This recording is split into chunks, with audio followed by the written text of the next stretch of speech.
co. Okay, I'm the host. I'll make him co-host, and then I'm sure you can leave if you want. That's okay. Okay, that's fine. I'll wait for Jerome to come in before I'm sending him a message now. Okay, you can make me co-host in the interim so that I Okay, can just assist you otherwise if there's anything. make co-host. Cool. Thank you. Okay, then, Perrin. Just.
Morning, Jerome. How are you? Hi, Perrin. Good, and you? Yeah, I'm okay. Thanks for helping out. I wonder if you could maybe just test the agenda quickly and see if that works, and maybe the minutes. I also sent you this morning. John had prepared because he's presenting on the issue, one of the things to do with petitions, and he sent a PowerPoint this morning, and so we'll need when the time is right. That wasn't circulated with the other documents. I sent it to you, I think, but it wasn't part of the pack that members have. So when he gets there, when we get to John, if you could just flight his PowerPoint. Thanks. Yeah, I see the agenda. That's great. Okay. So you'll see. Just to add, I noticed that the documents that went to the members, that PowerPoint presentation yes, that you sent this morning, It's is not one of covered, them. is also covered in a Word document that went to the members, if I'm correct. Yeah, so he's presenting on the thing called the petitions framework. Hmm. And that framework was distributed to members. I think it was yesterday, updated one yesterday. So, but when he talks to the issue, he wants the PowerPoint on the screen, not the framework itself. It might be though that if members want, then we need to go to the framework.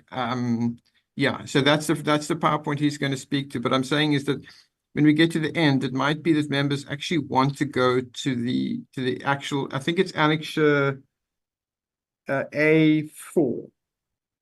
The one that's the updated one that he sent, I think that I sent to you, I think it was yesterday, Annexure A4, I think. Yeah, it would be this one. I'm actually Yeah, flying it now because I I can don't see want it. to have a document. I don't want to have a document open which I'm not going to Use. show or to display. Yeah, look, I don't know. Some of the stuff I don't know if we're going, like for example, the annexures and stuff, the other annexures. It might be that we don't use all of those documents, but we might need them if you put the agenda up. I just want to explain quickly, so it might help you just to see what is this, yeah, what is the issues, yeah.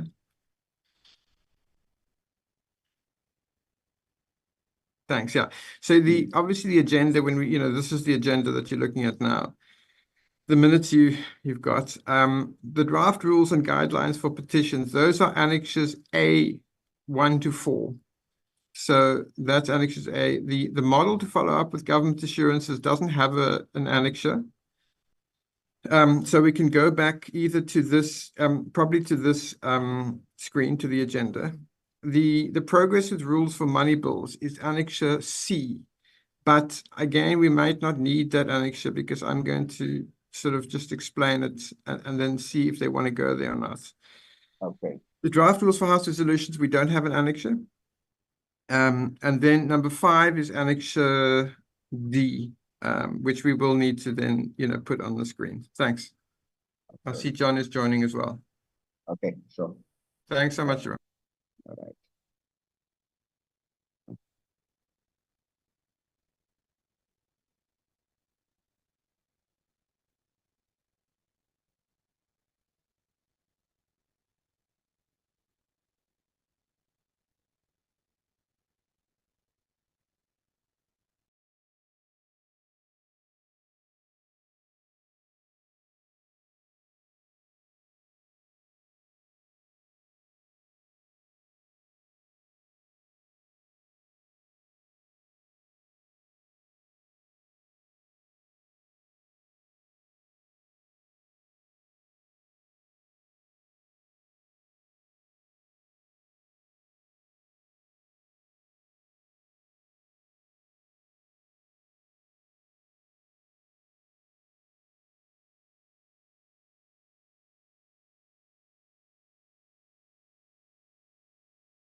Morning, Nazim. Doc, how are you?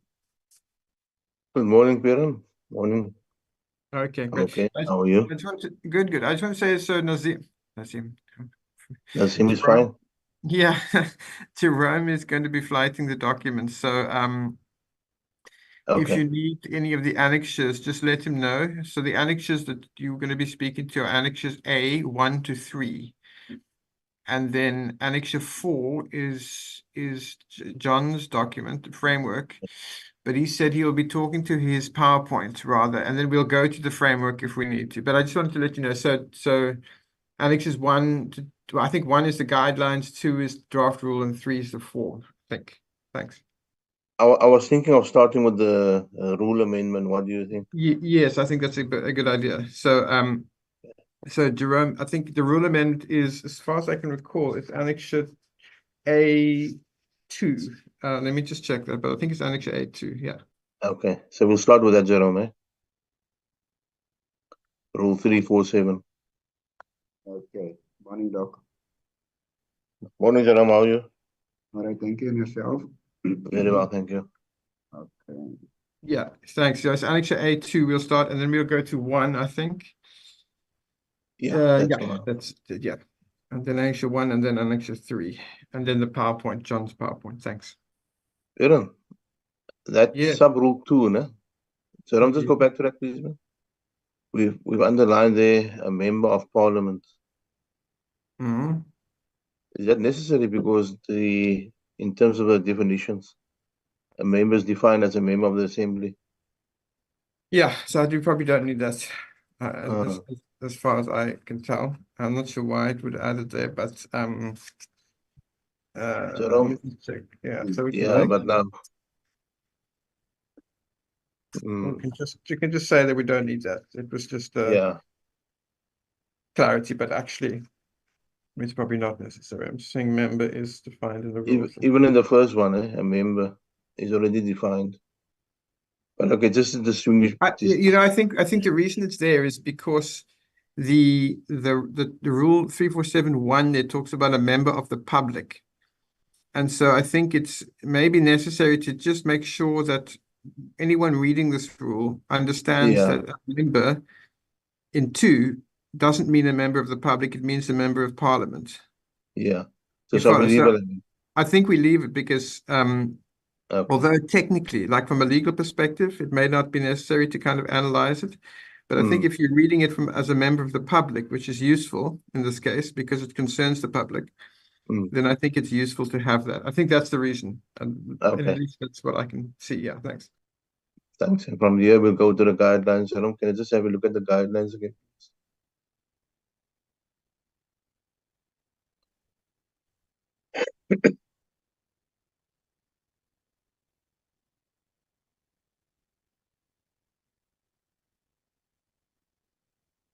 Yeah, you can go down.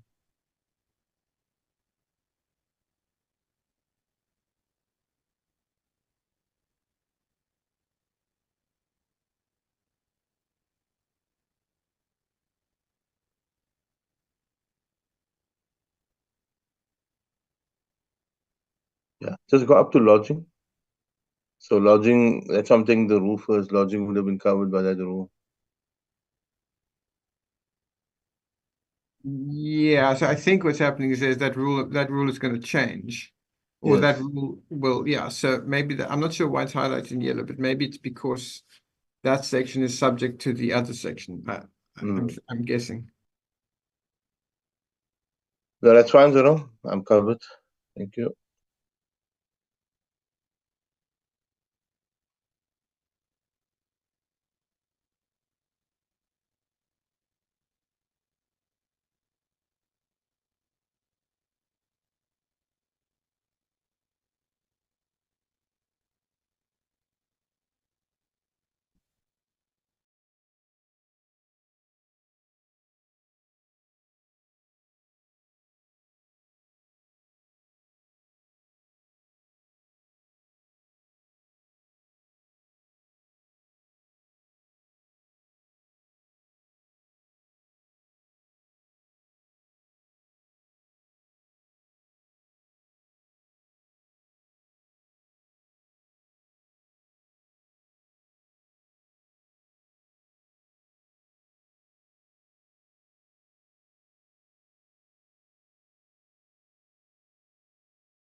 Good morning, honourable members. It's Perrin from the NA table. We have some members on the platform. Mr. Janshi, Ms. Lakude, Mr. Papu, and Ms. Lotriet, sorry. I understand Mr. Kude is traveling, so she's asked if Mr. Janshi could chair the meeting. Mr. Janshi, I'm not sure if you'd like to take it from here, or thank you. Good morning, Baron, and good morning, everybody in the meeting. Welcome, all of you. I am ready to start if we have a starting quorum. Do we have that? Thank you, Chair. We have 4 members online, which and multi-party, but this subcommittee doesn't require a quorum as such, so there's no inhibit. We can proceed, sir. Thanks. No problem. Thank you very much. Besides Honorable Dlagude's apology, if we can just go straight there, do we have any other apologies?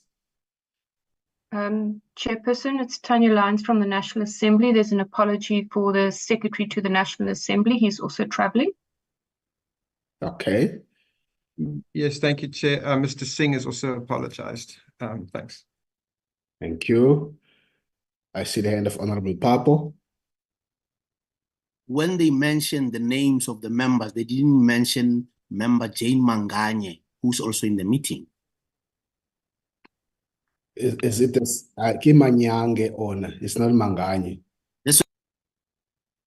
It's a different one. It's Jane Manyange. Oh, I actually misunderstood. I know what you not saying anything. Okay. Yeah, that's not a member. Am I right, Paren? That's Jane Manyange? Yes, I think it's a colleague at the table. Thanks. Yeah, no, it's okay, because I always wondered, why is the person quiet? It means I didn't. Thank you. Thank you, Honorable Papo. Colleagues, we're getting straight to it. The other issue is that I think Dr. Kurenov indicated that he'll join the meeting at 9:30. You think, or is that an apology? No, he did, and he put. I don't know whether he did send it to the staff. Maybe they can confirm, but he had sent it to me. Okay. He had not asked me to apologize. Maybe he didn't send it to the staff. Let me just keep it that way, and he will join at 9:30. No problem. We will await when he joins. Thank you very much, Honorable Papo. Colleagues, it's 8:35 now. Our meeting was scheduled for 8:30. We've received those apologies. The agenda would have been sent to all of us, accompanied by a list of documents that are subject of our discussion and business of today, and it's placed there for your consumption. Do we adopt the agenda? Can I quickly get a hand so that we proceed to point 3, 4, 5, and 6? Are we good to go, colleagues? Honorable Dlagude. Morning, Honorable Chair, Honorable Members. I move for the adoption of the agenda as is. Thank you. Thank you, Honorable Dlagude.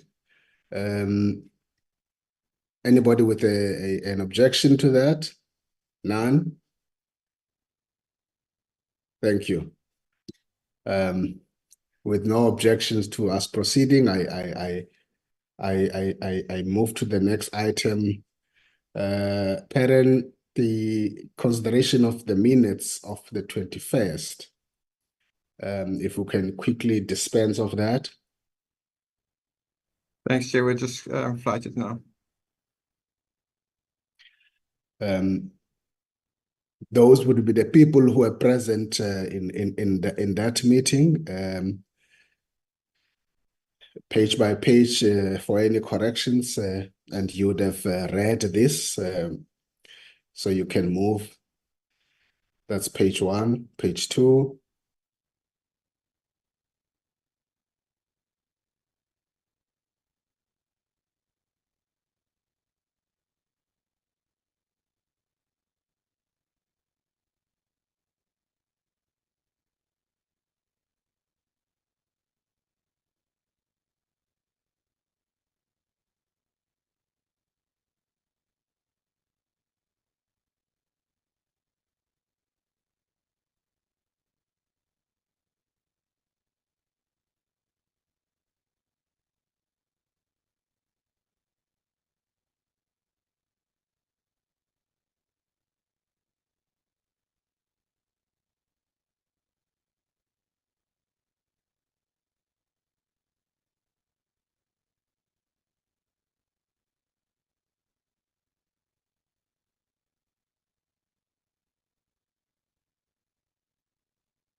Thank you. Thank you, Parent. That's the end of the minutes. Any comment? Some of the issues there are also on the agenda. Is there any critical matter arising from the minutes from any member? If none, then we'll dispense of the minutes. And Parent, from your side, if there are any. Thank you, sir. No, there's no matters arising, but as you mentioned, some of the issues we will deal with in this meeting. Thanks. Thank you very much, Honorable Papo. See, I'm not sure the people who were in that meeting was yourself and the member Lesoma and myself. So I'm not sure whether member Lesoma is already in the meeting. And I thought that yourself and her can adopt. It was myself, Arube, Lesoma, yourself. That is why I'm checking. In the meeting is myself and you who were in the last meeting.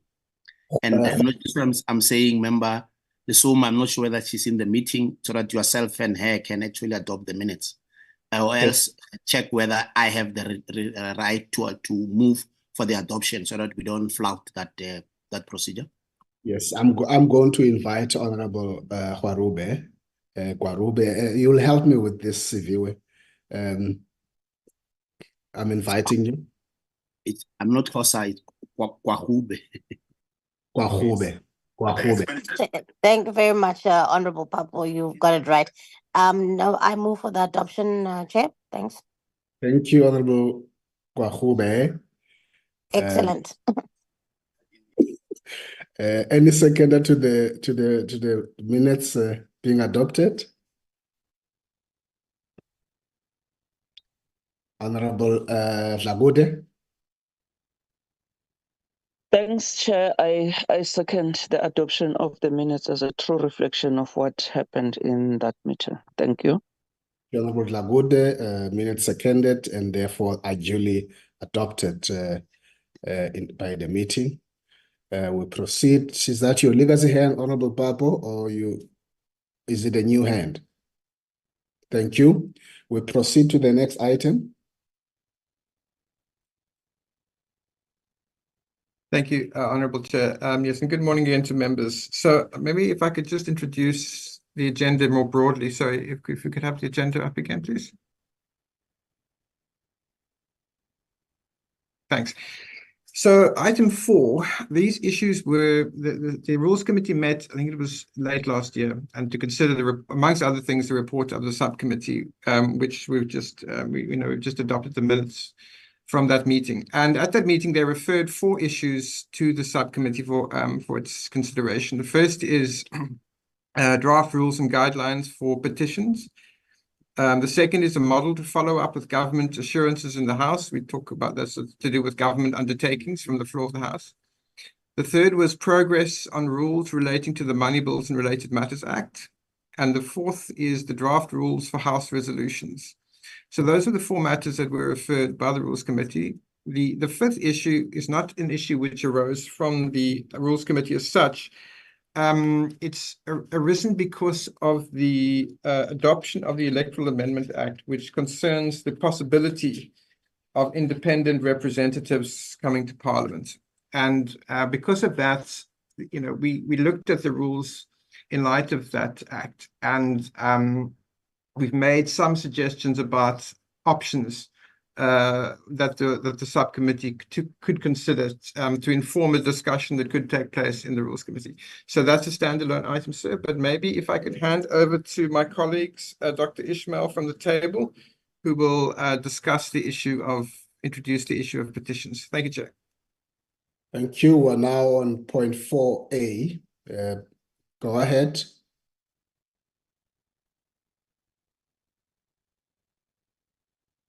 Good morning, Chairperson, honorable members and colleagues. Yeah, I'm Nazim Ismail from the inner table.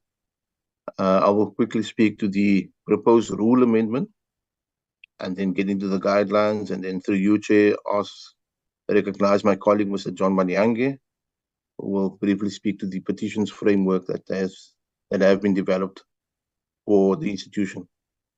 So the colleague can just flag the proposed rule amendment. Thank you. So, honorable members, we are proposing a rule amendment to Rule 347, which deals with lodging of petitions, to bring it in line with the rules of the National Council of Provinces, as well as the broader legislative sector. We have also looked at the rules of parliaments on the continent, as well as international parliaments, where there's no real requirement for only a member to submit a petition on behalf of members of the public. So currently the rule states that a petition must be lodged by a member with the secretary for tabling by the speaker and must be signed at the beginning thereof by the member.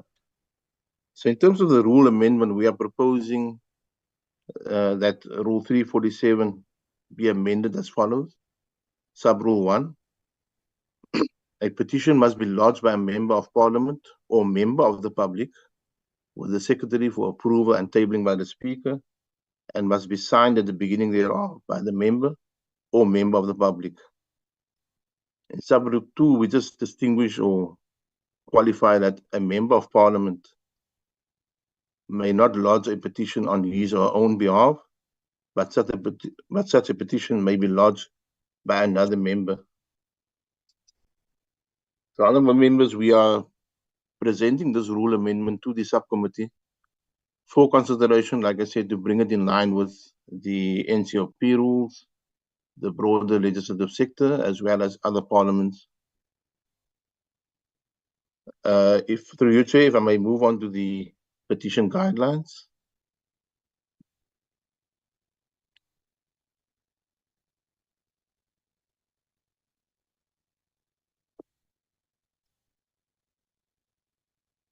Thank you. We can go to the top there, please.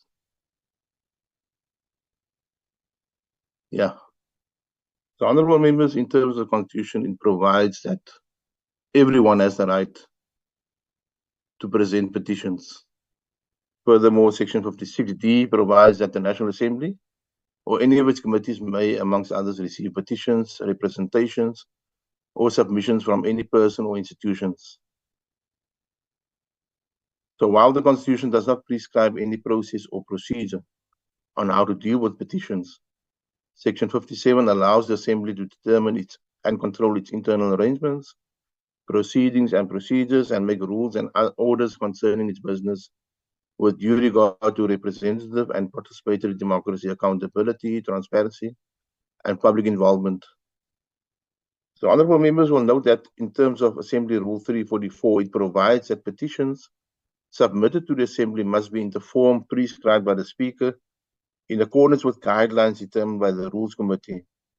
Rules 345 to 350 regulate the language, the signing, the lodging, and the approval by the Speaker, tabling and referral of petitions to committees.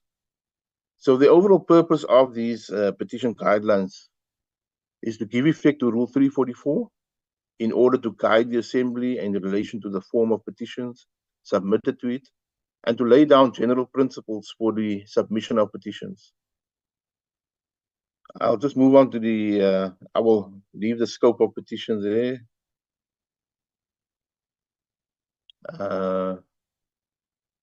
If we can go to the formal requirements. So, honourable members, in terms of these guidelines, we have distinguished between formal requirements as well as substantive requirements for the processing of petitions. So in terms of the formal requirements, a petition must comply with Assembly Rules 345 to 347. It must include the name and contact details of the petitioner. It must be legible. It must not contain improper or disrespectful language. It must contain any supporting documents on the issue raised by the petitioner. And it must indicate the nature of the relief or assistance asked from the Assembly. We can just move down to the substantive requirements, and I think these are important. So in terms of a request, a petition must request action where the House, the national government, or the minister has the authority to intervene.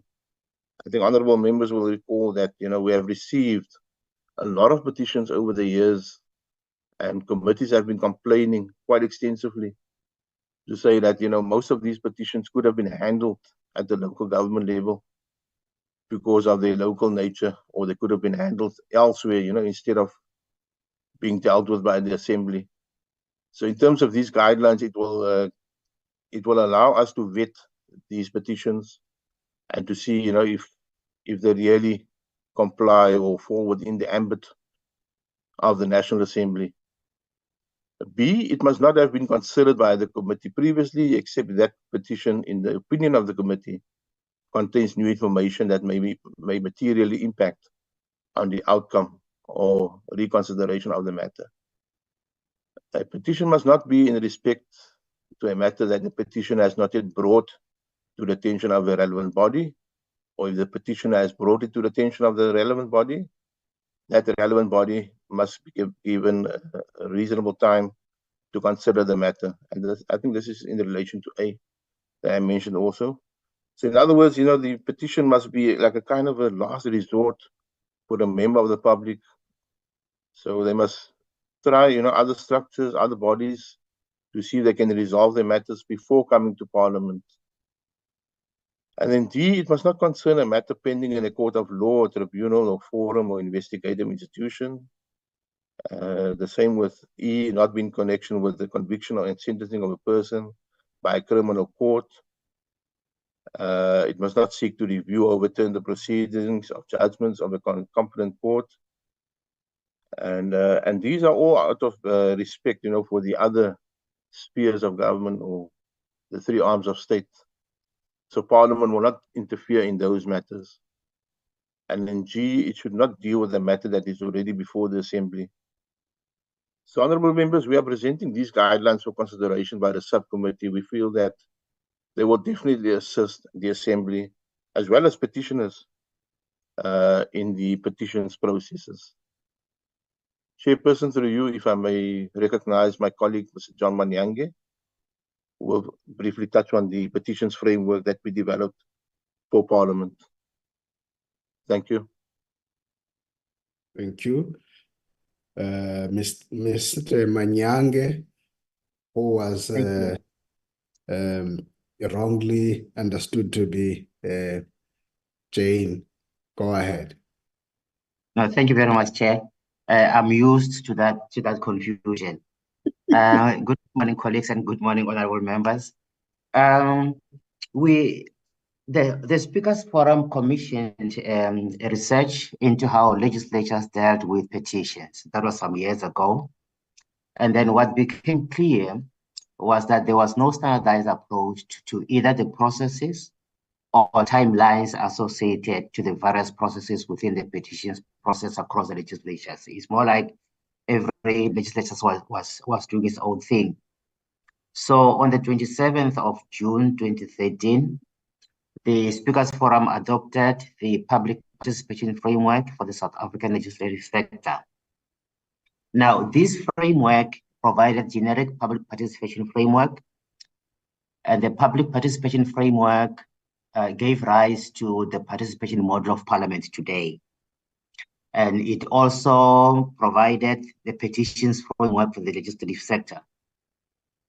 Now, the purpose of the generic petitions framework was to serve as a guideline and to provide minimum standards in order to increase alignment and integration of petition practices and processes across the country's legislative sector. It was more like it wanted the legislative sector to sing from the same petitions hymn book, if one could call it that.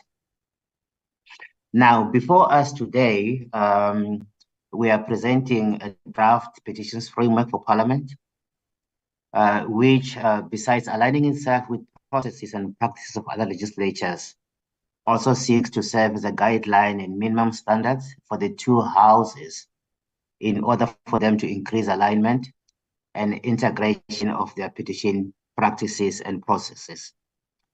Currently, the two houses are doing their own thing by way of processing petitions and their practices. Now, they will now be expected to look into their current petitions processes and to align them as closely as possible to the framework that we are presenting to honorable members today. Now, firstly, this framework deals with the title. It provides the title, it provides acronyms and closure of terms. Now, of particular interest in the glossary of terms is the definition of a petition. Now, the research that I mentioned earlier also found that legislatures define petitions differently, and it developed a definition for the sector. Now, the definition that we have in the framework that we are presenting before members today comes from the Speakers Forum.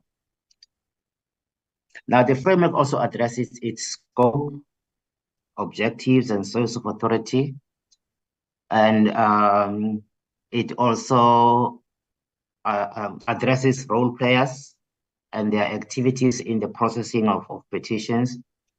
For instance, we have the Speaker's Office as the office that receives petitions. We have the Petitions Office, which doesn't exist currently, which will administratively validate, conduct research, table and refer petitions to committees internally, and where necessary, refer petitions to government departments externally, and also to liaise with petitioners.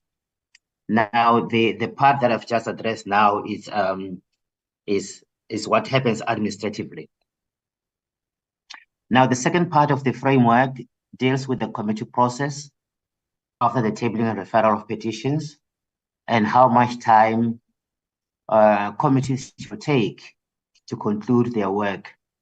It also addresses the period within which committee reports on petitions should be programmed for consideration by the House, and also the period within which such adopted reports, if adopted, or whatever results are communicated to the executive and also to petitioners. Now, the nuts and bolts of this internal administrative output will be contained in the petitions workflow. These are what we normally call standard operating procedures that are internal documents administratively. Now, those ones, of course, did not form part of this presentation. Now, the framework, members will have noticed that the framework is very heavy on timelines. Now, in our estimation, and also having had regard to proposed timeframes in the framework, the processing of a petition in terms of this framework should not take more than 5 months. And most of the work, much time will be for committees. But administratively, a petition should leave our desk within 7 days for tabling and referral to committees. Now, in emphasis, while the guidelines presented earlier by Dr. Ismail prescribe the form and substance of a petition, this framework here is about the two houses looking into their current petitions processes and aligning them as closely as possible. Now, our presentation here is to introduce the framework to the subcommittee with a view to the subcommittee recommending it for adoption by the Rules Committee before it finds application. Thanks.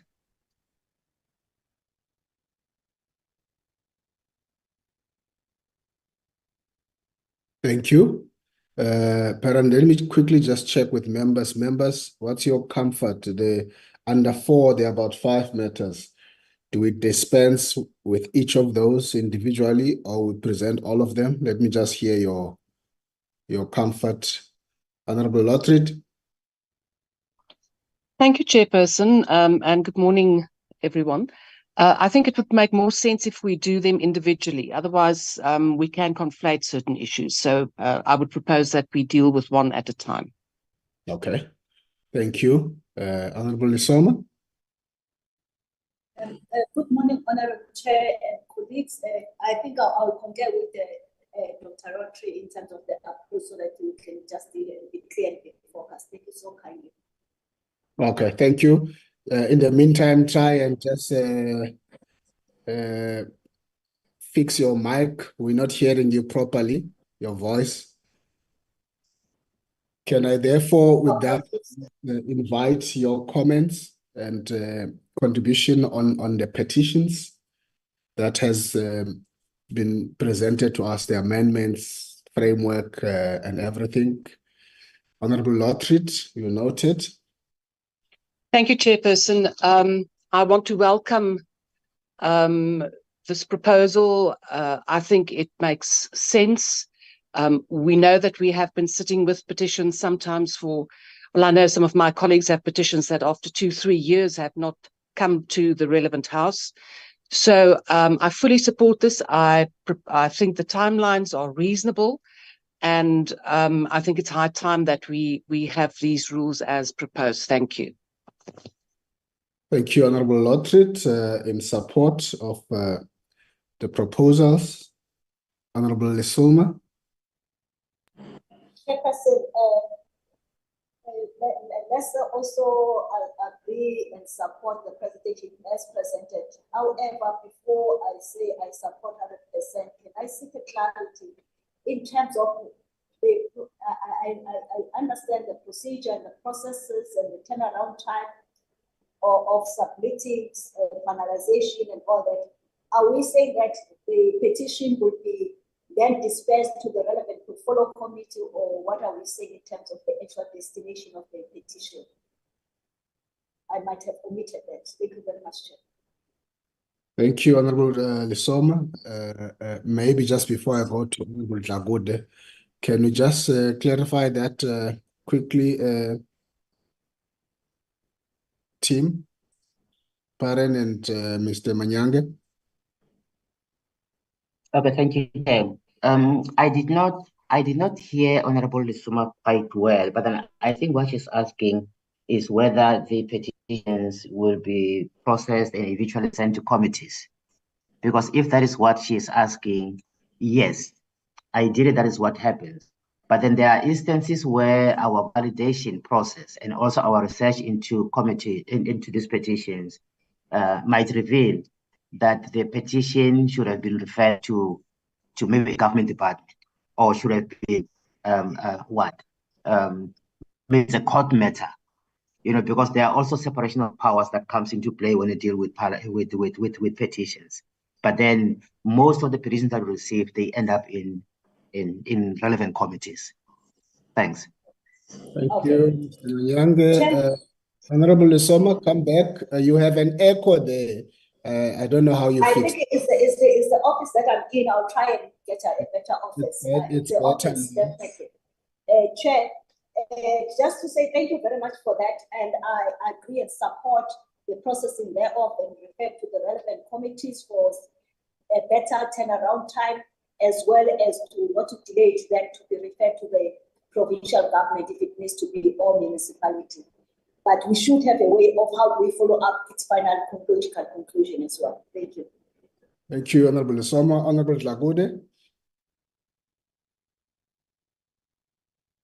Thank you very much, Honorable Chairperson. Let me start by saying that I agree with the position presented by Honorable Soma, and that we accept the proposal that a petitions office with a registrar and support staff be established responsible for administrative processes and research related to all petitions and referrals, and further agree that the resolution of petitions be 90 days and that the 30 days thereafter, a report to the House is submitted and the House resolution generated in 7 days. Thank you. Thank you, Honorable Jagode. That was very precise, and that really summarizes everything on this. So the proposal or recommendation is agreed to by the subcommittee for the attention of the Rules Committee. Thank you very much. We proceed to the next item. Thank you, Chairperson. If I could just ask that the agenda be flighted again. Thanks.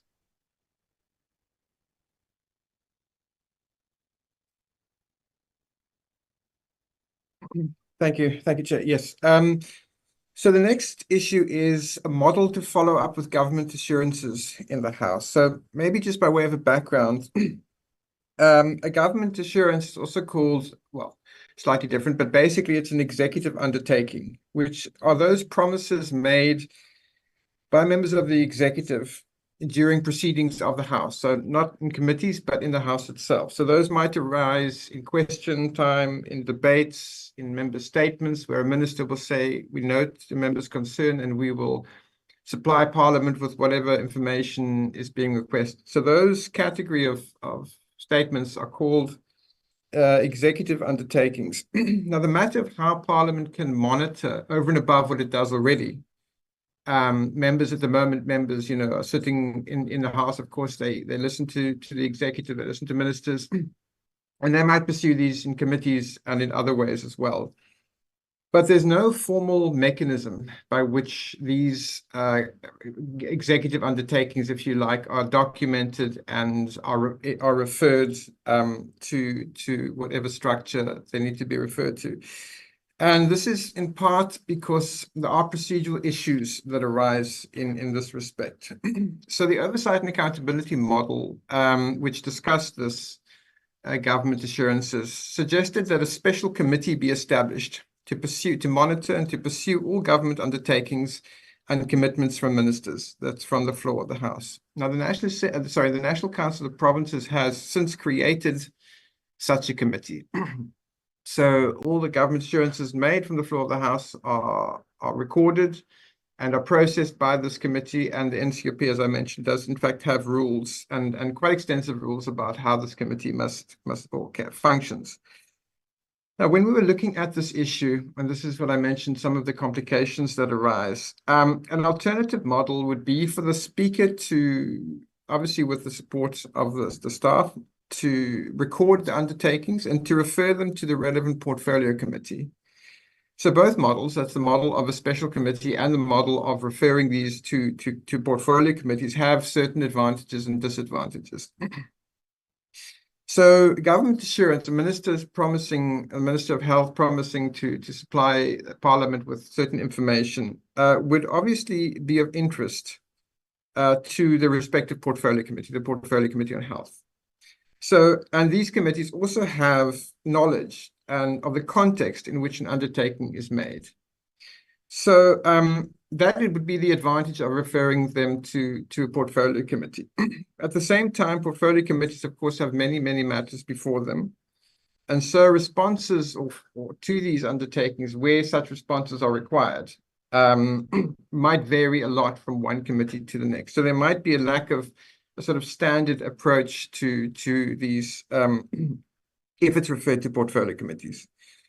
Now, when we were considering which model, and effectively what we're asking the subcommittee to do is to discuss the matter with a view to agreeing or to proposing to the Rules Committee which model we should use, the model of a special committee or the model of referring these to portfolio committees.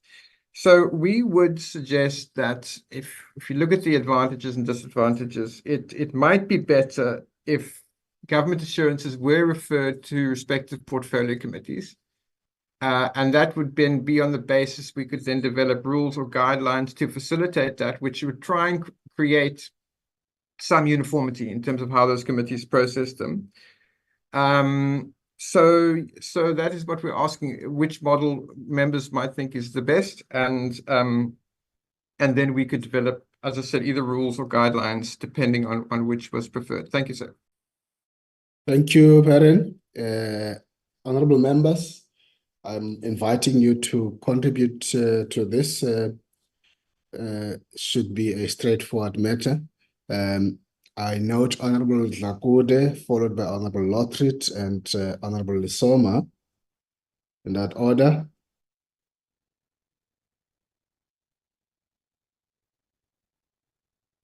Honorable Dlakude.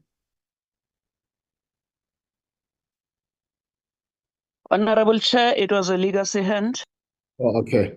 Honorable Lisoma. Thank you very much, Chair.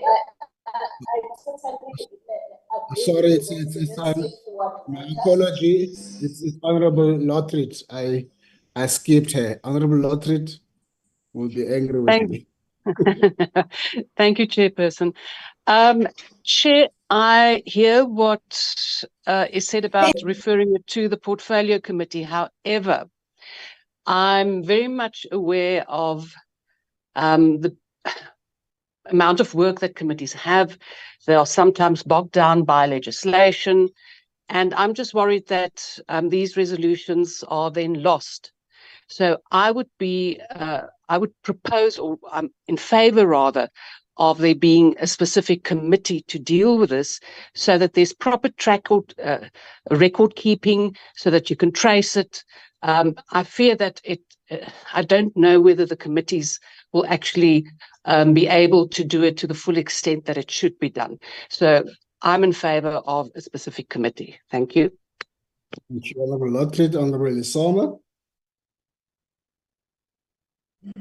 Chairperson, thank you very much. I will agree with you that it is a straightforward matter, but here we are, which also must be informed by the 6th Parliament practical experience that we would have experienced, whereby you found that a special committee is established. However, you also take some of those members from the various portfolio committees. Sometimes there's a challenge of the quorum, and also if there's a need for an oversight, then also it doesn't take place. It ends up to be a two member and the officials oversight, so to speak. I'm just making an example. However, if then you look at the option that talks to that the portfolio committee will create guidelines and rules, which will also talk to my apology, to say how, when and how they should manage that matter. It does then make sense, so that also is relevant to them, because moving forward also they still have to do an oversight on any specific matter. I will be comfortable, Chair, if the meeting can suggest, not necessarily what Dr. Lotri have said, that we say the relevant committees must deal with the matters. Yeah, thank you very much. Because we've got, we are not saying that we are going to reconfigure Parliament and its committees, but however, we've got more than committees that we can take in terms of members tend to be overstretched as well, and tend to prioritize other portfolio committees in the expense of the other critical work that they need to do. Thank you, Chair. Thank you, Honorable Lisoma. Honorable Dlagude. Thank you very much, Honorable Chairperson.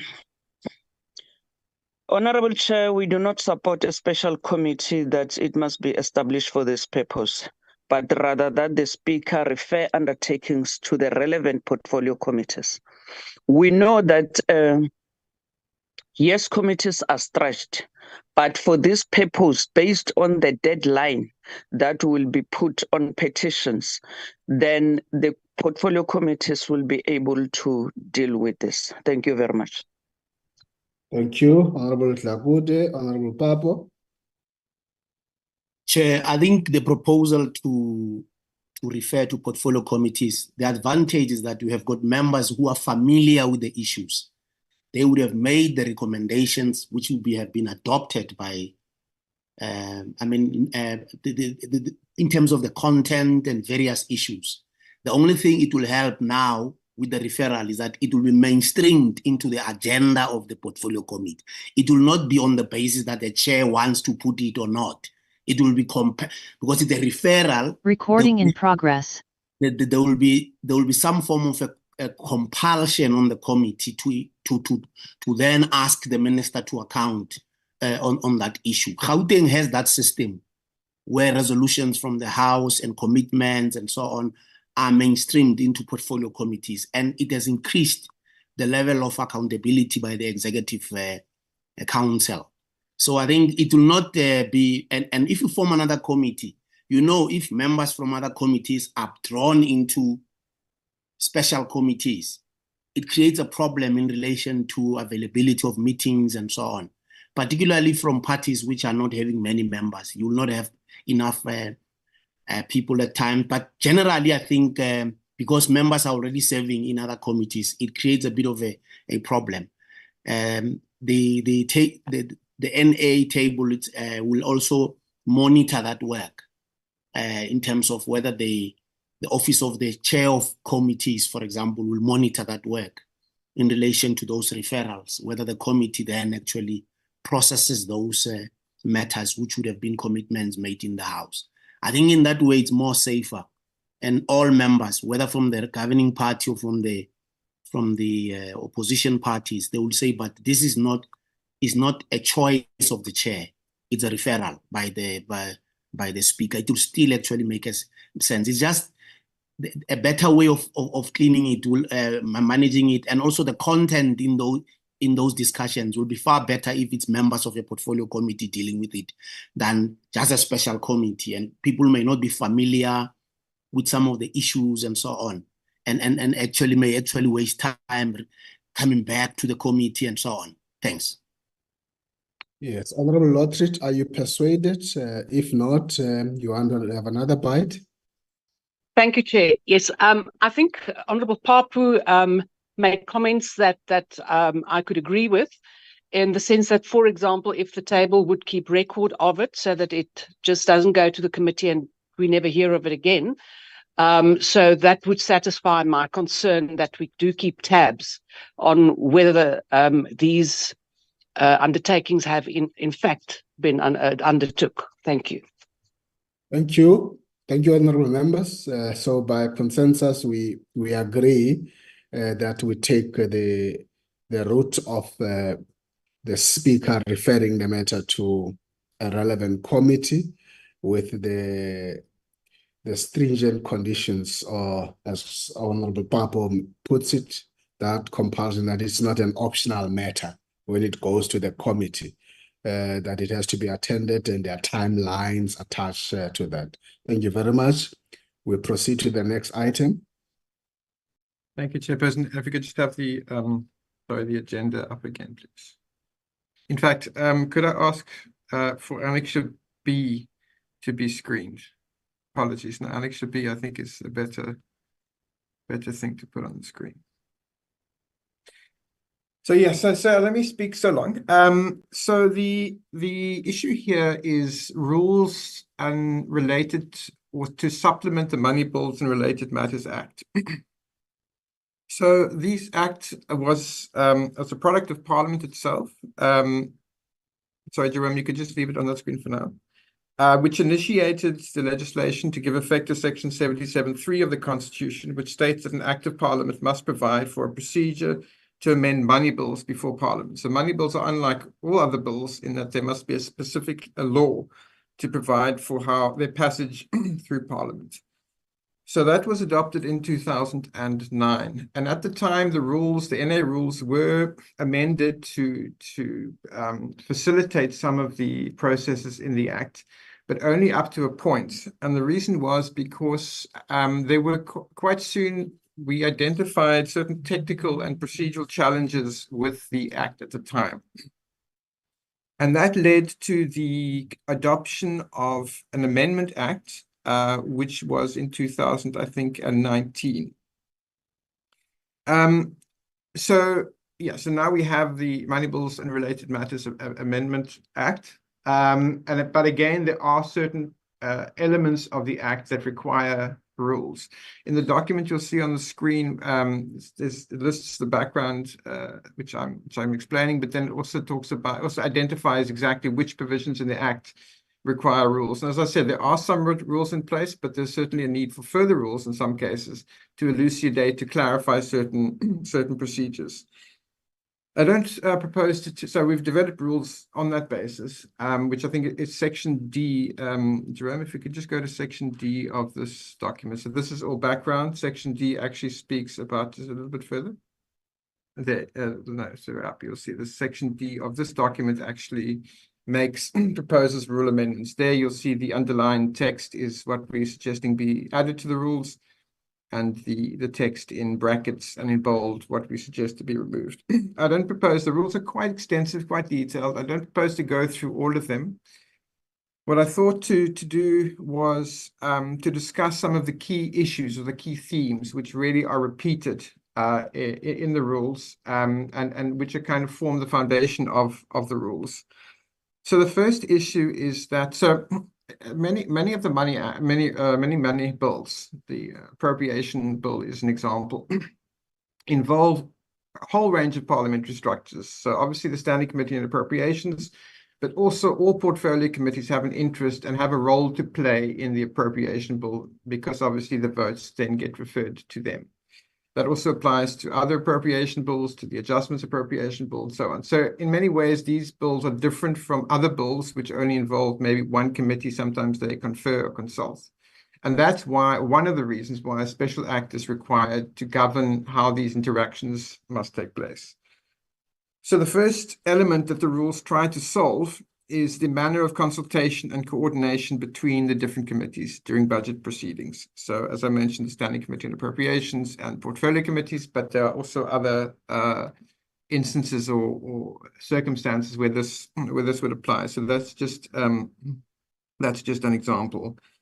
The second issue is that of the mode and extent of public participation in budget proceedings. So one of the challenges associated with the budget, and this is, again applies to other money bills as well, is that they must be passed within a certain time. The budget, for example, must be passed within 4 months after the start of the financial year, which is April, and then it must be passed by the end of July. So that's 4 months to consider all the different instruments associated with the budget. And because of that, one has to look at timeframes or deadlines for certain structures to do certain things. So in the case of consultation, for example, how committees can approach and by when they can approach the Committee on Appropriations and so on. And this would also apply to public participation, because public participation must be conducted at different levels, at different stages. So in portfolio committees, for example, in respect of different votes, but then again later in the Appropriations Committee and so on. So the draft rules also try and unpack how that process of public participation can be undertaken. So in the main, what the draft rules are suggesting is that the two committees, the Standing Committee on Finance and the Standing Committee on Appropriations, that's in the National Assembly. Obviously, the NCAP have the equivalent. These rules only talk about the NA. They empower, within the context of the rules, they empower these committees to issue directives. So the intention of directive would be effectively a guideline that they would publish whenever a money bill is introduced in Parliament. Now, these directives would basically be more or less generic. So they would set out what a process of consultation would involve and the requirements and so on. What would change in each case would be the timeframes. Because if you think, for example, of the budget this year, we obviously have elections and so on. So the timeframes, the way Parliament, the way the bills process through Parliament is very different to what would happen perhaps in a normal year. So the directives would try and give clarity in terms of deadlines for different structures to have input into the budget process. And the directives could also then clarify the form in which representations could come, including how proposed amendments should be set out. These are two money bills.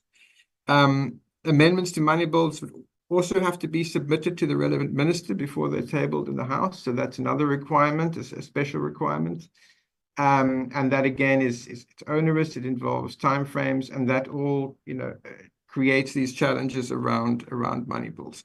The idea would be that the directives again would try and address in each case how these consultations would happen. When I say in each case, as I mentioned, it'd be more or less generic, so there wouldn't be surprises necessarily, but each case would be really to do with timeframes. So the rules are designed to assist the Assembly really in terms of practicality, how the Act can be fully, if you like, implemented. When we were developing these rules, we did consult technically with committees, with the Budget Office, with Legal Service, and so on. But we obviously didn't consult politically. So that's something which the subcommittee or the Rules Committee might decide is necessary, both within parties, but also, for example, with the relevant structures, with the the Standing Committee on Appropriations, the Standing Committee on Finance. It may be formally that they should be approached by the Rules Committee for their input, because they obviously have very practical knowledge of these things that perhaps we don't have. So our proposal is, in fact, that the subcommittee note and the rules committee note these proposals, but we agree that further consultations are necessary on the rules, on the proposals, and then invite the in the case of the National Assembly, these finance and appropriations committees, and maybe any other committee that may have concerns, to make formal comments on the proposal. So that's our proposal at the moment, sir. Yeah, thank you. Thank you, Baron. There you have it, colleagues. The money bills you would have read, and it's now been presented. What is your take and your contribution, Honorable Lesoma, followed by Honorable Lothridge? Thank you very much, Chair. I hope now I'm better in terms of audibility. That's one. Two, Chair. It's getting worse, but Kuba. She must close the video. She must just close the video. Sibonile makade mevali video sisi. Of course, thank you. Yeah. Okay. No, Chair, I think I'm happy. I've got a sense of comfort if the better last part is for noting for now to allow for further consultation and also to have a practical hands-on in terms of the experiences, because I was going to ask, what are we addressing here? Because some of the processes, almost all of them, they're already happening. Probably we want to put them so that they are clear ways and manner and expectation in terms of consultation, whether it's public consultation or consultation internally, all other processes that needs to unfold. Then I will agree with a view that says that let's have a comprehensive consultation, not necessarily to say political, but to the relevant committees now for the 6th Parliament, so that then we can empower if there are any gaps. Because we are all aware that the courts also have pronounced in terms of how we do our public participation, as it were. But with the money bills, it's slightly different. So those views on hands-on must be incorporated so that we are clear that we have left a legacy that is clear for implementation for the incoming Parliament. Thank you, Chair. Thank you, Honorable Lesoma. Honorable Lothridge. Thank you, Chair. Just to be brief, I support the proposal that we do have wider consultation with specific emphasis on the relevant committees working with us. Thank you. Thank you, Honorable Lothridge. Agree on further consultation. Honorable Lagode. Thank you very much, Honorable Chairperson. I support the further consultation that is being proposed, and that the chairpersons are engaged to provide their proposed amendments to the rules, given their institutional and lived experience with the rules. The draft from the NA table can be given to them as part of their own drafting. The period to report should be well before the end of the term, which in terms of the scope is possible. Those chairpersons with institutional experience from the NCOP and who served in the NA should also be consulted. The proposal should not slow the process down, as work should be completed and signed off before the end of the 6th term of Parliament. Thank you, Honourable Chair. Thank you, Honourable Lagode.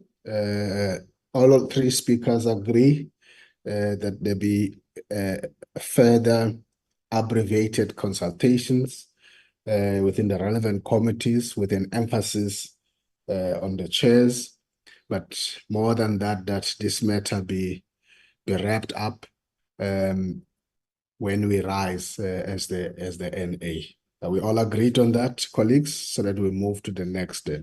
Let's proceed to the next item. Aaron.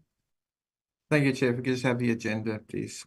So the next item, there's no supporting documents, there's no annexes, so I'll just, Chair, just leave it on the agenda. It's got to do with the possibility of draft rules for House resolutions. So House resolutions are those resolutions arising from decisions of the House on, for example, on committee reports, on motions, where these are adopted and then conveyed to the relevant officers, often to the executive. So this arises from the concern that was expressed in the State Capture Commission, which suggested that the executive had not always taken account of parliamentary resolutions and reported thereon, and therefore urged Parliament to take steps to try and improve its monitoring of what the executive is doing in response to resolutions. Many of these, as I said, arise from committee reports. So based on that proposal from the State Capture Commission, we looked at what we could do to improve our monitoring. And the Rules Committee at its last meeting, I think it was the last meeting, agreed to certain principles that we should follow to regulate both the formulation of House resolutions, so how they're crafted, as well as how they are monitored. And these principles are captured in the Rules Committee report, which is tabled on the ATC of 29 June 2023. So very briefly, what the principles say is that recommendations emanating from committee reports should be substantiated and specific. It's very difficult for the executive to respond to a House resolution if it's vague, for example, if it doesn't contain timeframes and so on. Then after that, the Speaker must maintain a record of resolutions, and in the event of a delay, in other words, if the executive doesn't, say, respond within the time given in the resolution, it's often 30, 60 days, 2 months, liaise with the LGB's office about that delay. The Rules Committee also agreed that the Speaker should report twice a year, sorry, on the status of responses. So the Speaker's, not the Speaker's office, but Parliament keeps a register of resolutions that have been passed and the timeframes involved, and then keeps engaging with the LGB's office about responses. So when a response is given to Parliament, it then gets referred back to the relevant, in many cases, the relevant committee. So the principles also stated that in terms of the executive obviously has an obligation to report to Parliament on measures emanating from resolutions. I mean, that's already the case, but to make it clear, within the timeframes prescribed in the resolution, and then if no timeframes have been given, 60 days would be a generic time or deadline. The ministers should also be expected, if there's going to be a delay in responding, to inform the Speaker of the reasons for that delay, and then provide a time frame within which a full response can then be given. And lastly, the LGB's office must assist to monitor and submit to the Speaker an annual report on the status of executive compliance with parliamentary resolutions. And the idea would then be that this would also be submitted to the Rules Committee on an annual basis.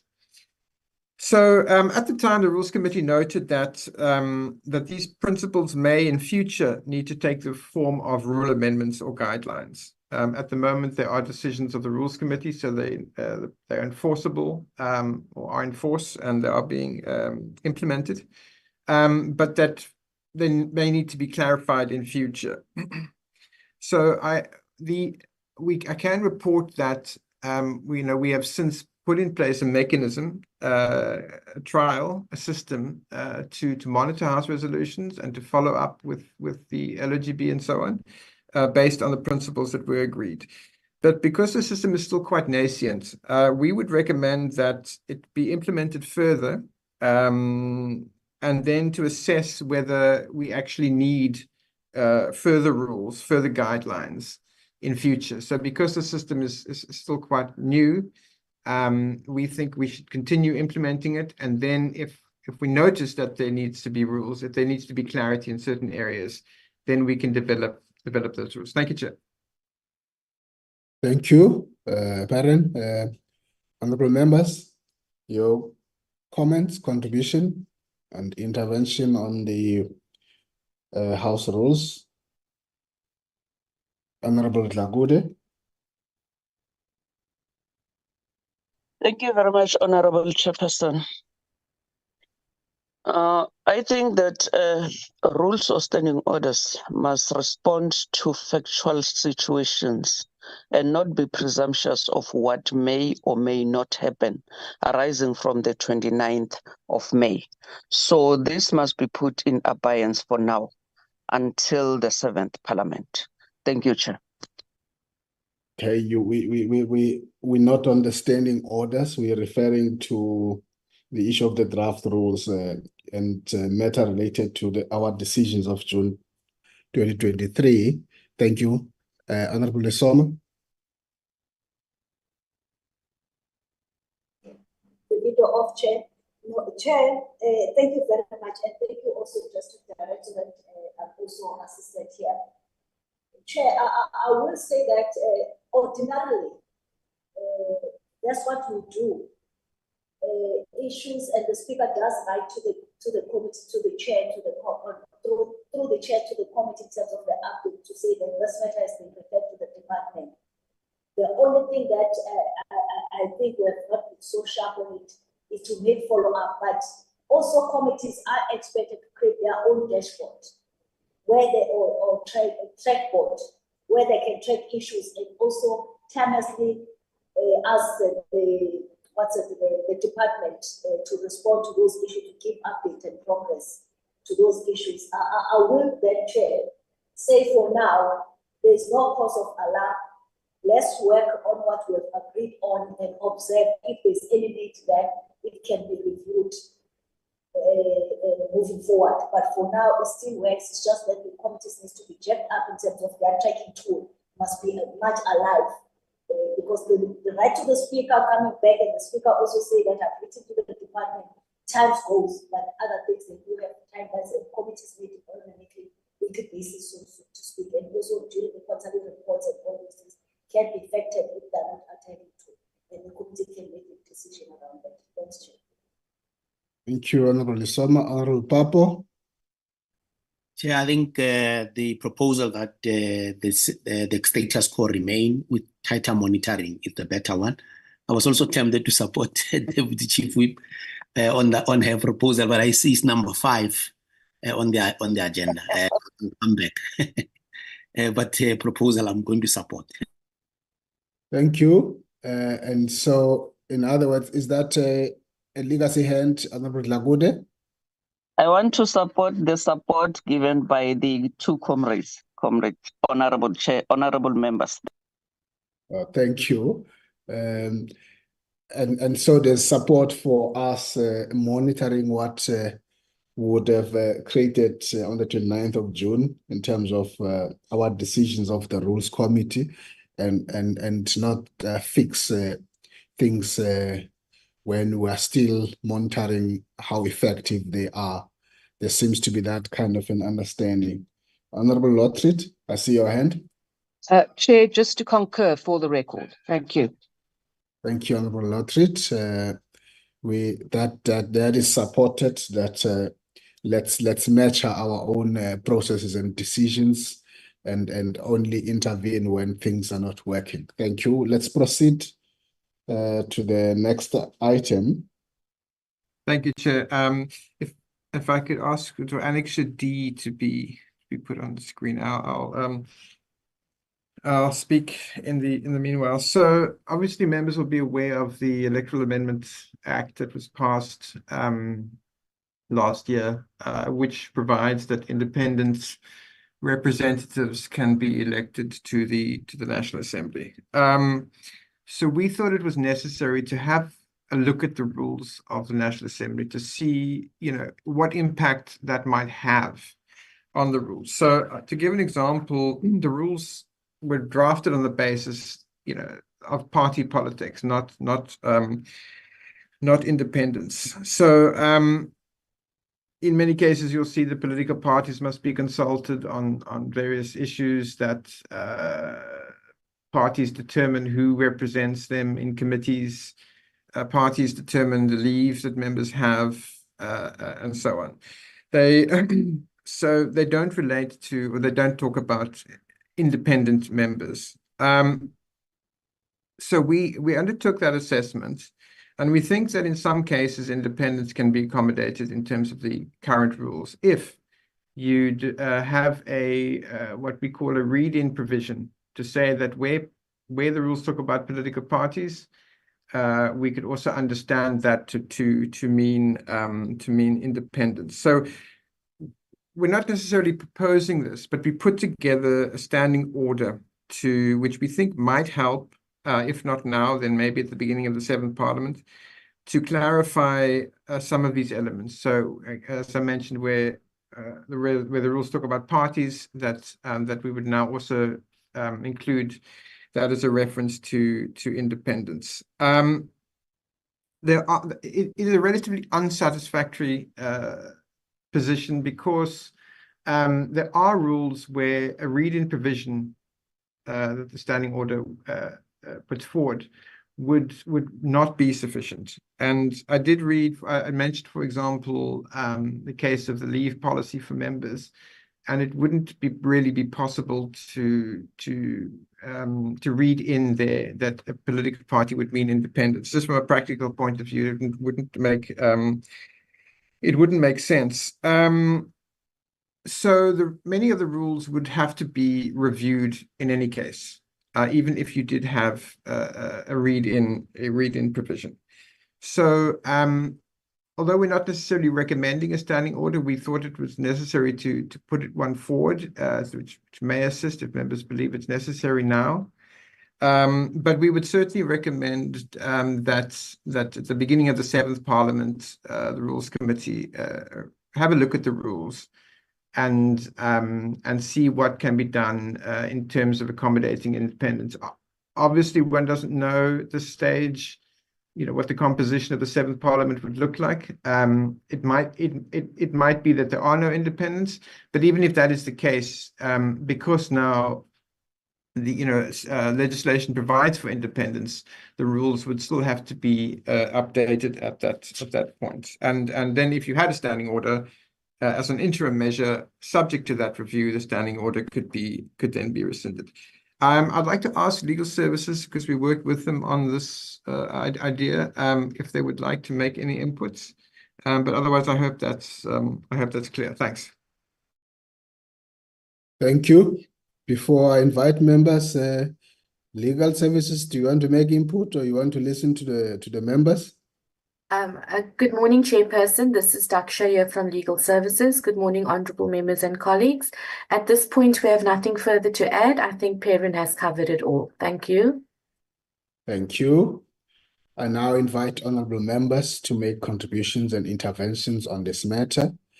I note the Chief Whip, Honourable Soma,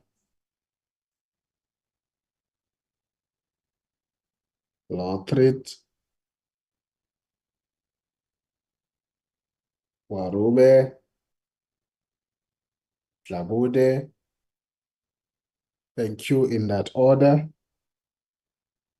Thank you very much, Honorable Chair.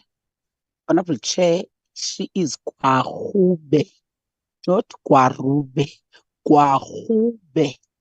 R is called Kwahube. Umkhaya lo. This is Viwe Bedele. Yeah, Kwahube. Thank you very much. Thank you very much, Chair.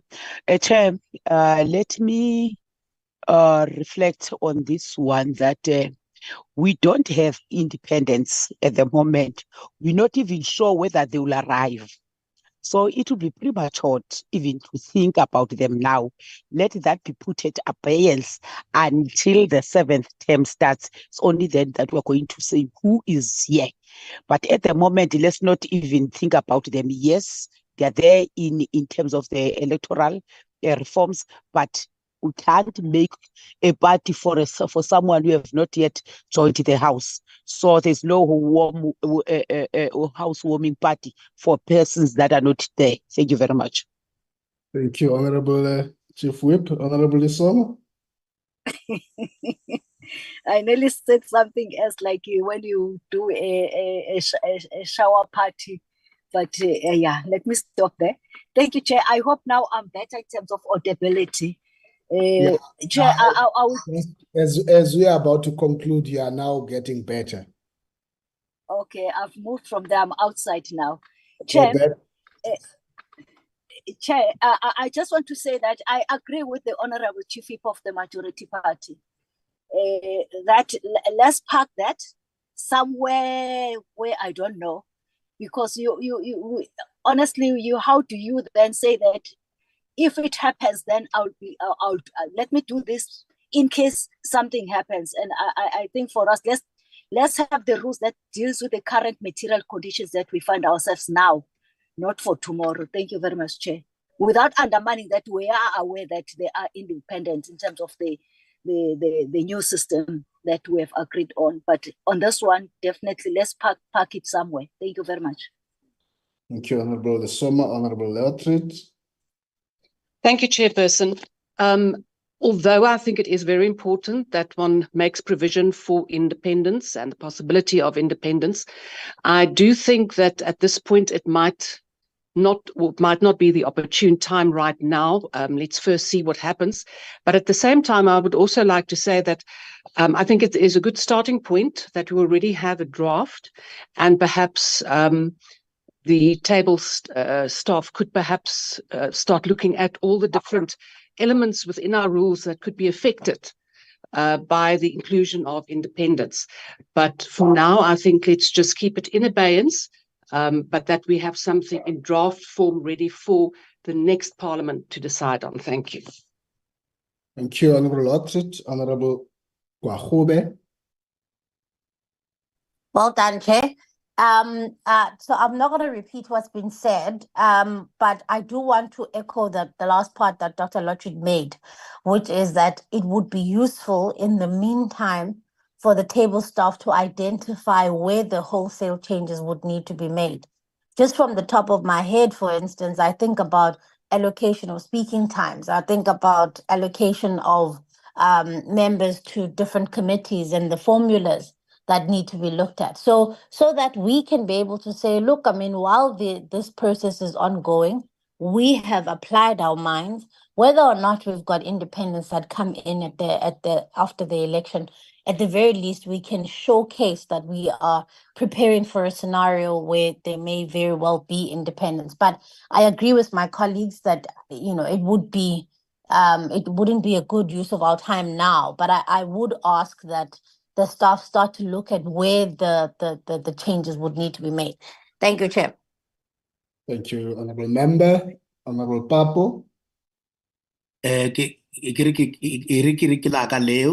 That's I concur, but I think it should be an agreement that it will be part of the legacy report to the 7th Parliament, so that we deal with the issue of Member Lesoma saying, where should we keep it? It should be part of the legacy report so that it can be immediately dealt with when the 7th Parliament comes in, so that nobody says, but this was never a decision of any structure in Parliament that it should be like this. And the fact that they should check other elements, as it has been said that other parts of the rules may be affected, as Member Kwahube has said, in relation to speaking times and other areas.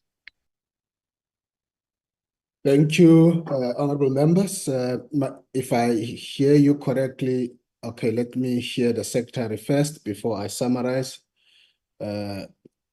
Who is that?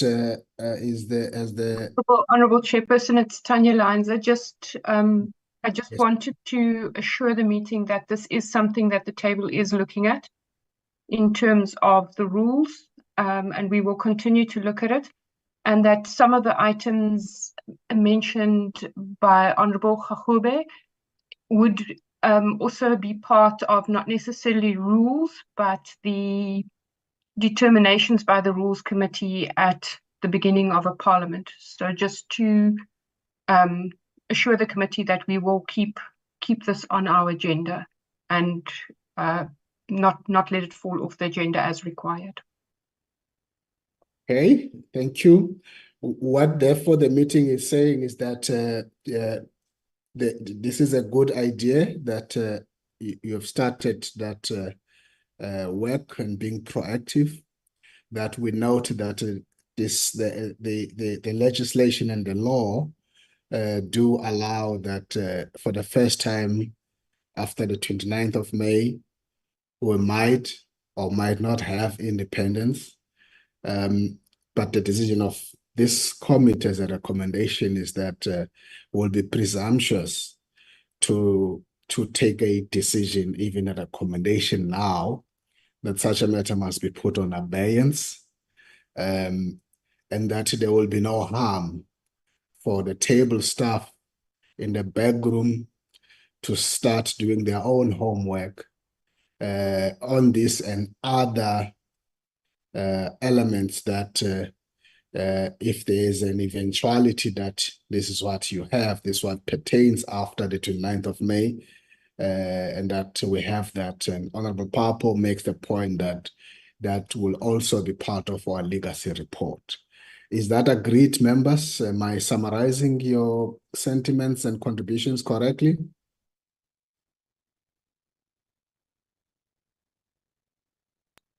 Agreed, Chair. Thank you, Honorable Lagode. All others are fine with that. Thank you.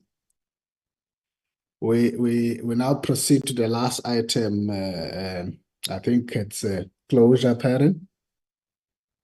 Yes, thank you, sir. So I believe it's still, I think, provisional, but there will be a rules committee relatively soon. So obviously the subcommittee will need to report on its deliberations, what we've discussed now. Bearing in mind that the subcommittee doesn't take decisions as such, it only makes recommendations. So we will obviously prepare a report based on the deliberations. In some cases, for example, with petitions, the committee will recommend that certain things be adopted. In other cases, it will be a progress report on what has been done. For example, on the issue of the standing order. But otherwise, so yeah, so we'll prepare a report and Okay, thank you. So what this means is that the subcommittee has done its work as it is normal. This is in preparation for our full rules committee where we're going to table this. I guess also in addition, there will be matters, Parent, that will come from the joint subcommittee on the rules that might even be considered in such a rules committee meeting for the NA as a house. For example, you would have indicated earlier when we started that we don't have a quorum required. In our workshop of the Joint Rules Subcommittee, we problematized that issue to a point where the NA Secretary agreed that the matter must be flagged and they will do work on that, in the sense that we said, if you have got a chair who's Lagude, to start a meeting, she will need one person or two persons to start. So the absence, there's a clarity needed for what you indicated that there is no quorum. We said it does need a proper cleanup, and so that matter was deposited in that workshop for it to be. I mean, if I were to chair, and there's only one member, is that saying that that meeting continues, or does the chair need two members even in the subcommittee? So that lack of clarity does need a proper cleaning. We made that point. So thank you very much, colleagues. That would have been our last item.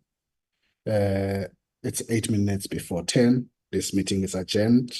We will see all of you at 12 in our joint subcommittee on the rules. Thank you.